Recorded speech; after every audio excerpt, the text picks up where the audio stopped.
អាចបដោតជាមួយនឹងការសិក្សាបងបាក់ទឹកចិត្ត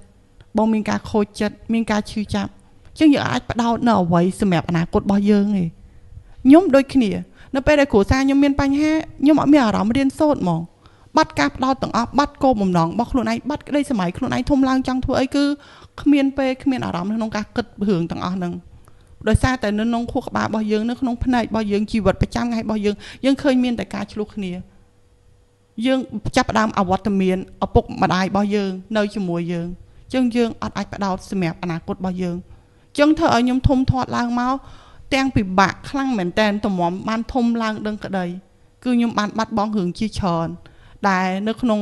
វ័យយុវជនរបស់ខ្ញុំដែលខ្ញុំគួរតែទទួលបានប៉ុន្តែខ្ញុំបែរជាបាត់បង់នៅឱកាសទាំងអស់នោះហើយធ្វើឲ្យខ្ញុំអាចនិយាយបានថាធនធានជំនាន់ក្រោយរបស់យើងមានកំសោយនៅក្នុងកិច្ចការទាំងអស់នោះដូចគ្នា